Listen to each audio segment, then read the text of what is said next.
Seven Deadly Sins is one of those anime that have people going like here and there, very confused on whether they even want more or not, very confused on, hey, do I still like this anime? But it's like, you know, there's still some hardcore fans that don't think the story's bad or anything. They're just like, what are these choices you're making? However, when it comes to the new seasons of the new show that will eventually come out, and of course the other content coming, we do have some information, and this is basically what we're working with. I'm gonna be going over all this right now on the Kanjic channel.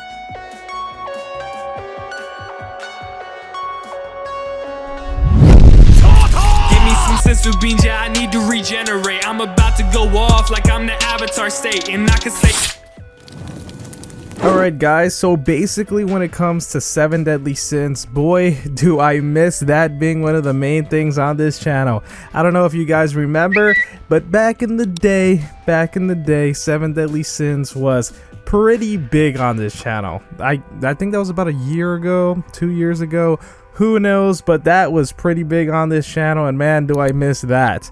However, when it comes to this stuff right now, we do have some new things coming for Seven Deadly Sins, even though the original anime is over. However, it was the biggest anime on Netflix at a time, and so of course sequels are bound to happen, especially when the manga series is currently going with a sequel.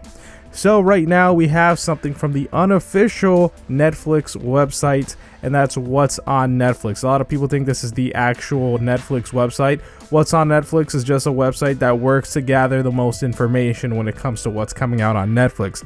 However, we have a report from Jacob Robinson from What's on Netflix, and basically this is what the What's on Netflix report has to say when it comes to what's going on with Seven Deadly Sins. They say, and I quote, "Despite the end of the Seven Deadly Sins anime, the future of the franchise remains bright at Netflix with the announcement that a two-part spin-off movie, Grudge of Edinburgh, is coming to Netflix in 2022, with part 1 eyeing a December 2022 release. Below we'll keep track of everything you need to know about the Seven Deadly Sins Grudge of Edinburgh. With 5 seasons of anime on Netflix and 2 great spin-off movies, Prisoners of the Sky and Cursed by Light, there's plenty of Seven Deadly Sins content for fans to digest. However, fans of the franchise will be delighted to know that Nakaba Suzuki is returning to write the story of the upcoming spin-off Grudge of Edinburgh. According to reports, the Seven Deadly Sins Grudge of Edinburgh will be a 2-part movie, with the first part confirmed to debut on Netflix in 2022. We have a tentative release date for this movie too in just a second.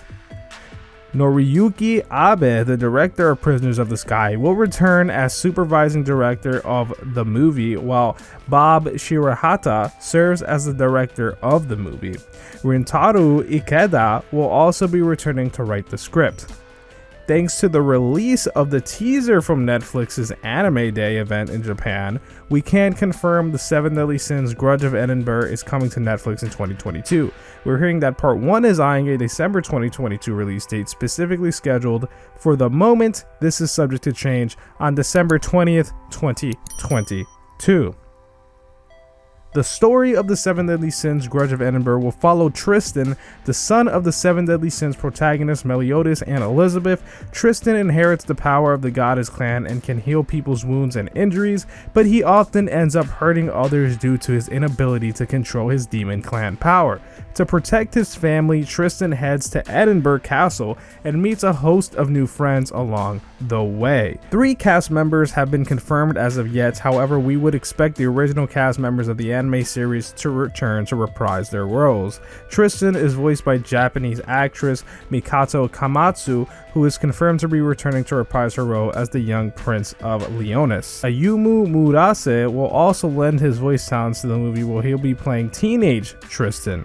Yuki Kaji has been confirmed to be voicing the role of Meliodas. He's best known for his roles on Attack on Titan, JoJo's Bizarre Adventure, and Hazel World. No matter how many spin-off movies are released, The Seven Deadly Sins, the future of the franchise rests firmly in the hands of the spin-off sequel story, The Four Knights of the Apocalypse. The story of the Four Knights of the Apocalypse revolves around Percival, the son of the Camelot Holy Knight Ironside, who learns he is destined to become the Knight of Death of the Four Knights of the Apocalypse, an order of holy knights prophesied by King Arthur Pendragon that will bring destruction to the world.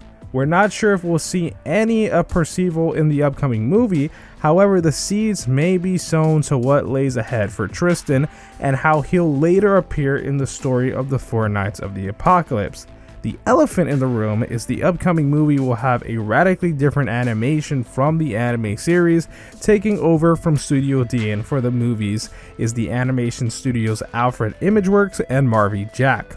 Fans of the Seven Deadly Sins mobile game Grand Cross will be familiar with the work of Alfred Imageworks. Alright guys, end quote on that. Yeah, that was kind of a lot of information thrown at you, but that is literally all the information. I do think that final piece of information is pretty interesting. They got the animation studio from the mobile game. Yeah, they had nice cutscenes, but you see, nice cutscenes for a game is not the same as nice cutscenes for a show. Like, we're okay with that because it's a video game, but for the actual anime show, we would like, you know, that good 2D animation. It's kind of the same thing with the recent Dragon Ball Super movie, where it's kind of like we got Dragon Ball Z Kakarot and everybody was kind of saying how that those animation styles were nice for the video game, but for the movie, even though it's like, you know, we kind of learned to accept it at this point, we would rather have that 2D animation for the anime since that's how it's always been. However, with that Dragon Ball Super movie, they've gone in a similar direction. However, that animation still kind of looks better than what we're dealing with Seven Deadly Sins.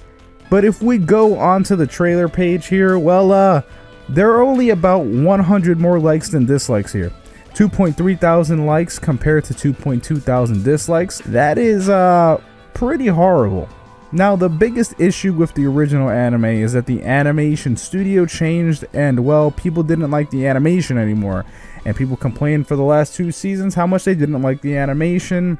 And guess what? Well, the animation sure has changed again, and they've decided to go with 3D animation. Now, 3D animation can be done well, like with the Netflix series Ajin Demi-Human, so I don't think an anime being in 3D animation is necessarily a bad thing. I think a lot of people, if they just get turned off automatically by 3D animation, I don't really think that's kind of smart. An anime can be very good with 3D animation. But most of the time it is bad that anime does have 3D animation most of the time. Yes, it's bad. That I concur. Why? Because a lot of the time with 3D animated anime, the animation looks cheap and unpleasant to the eye. But we'll have to see. Alright guys, let me know what you guys think. My name's Konjak. I love you. And I'll talk to you in the next video.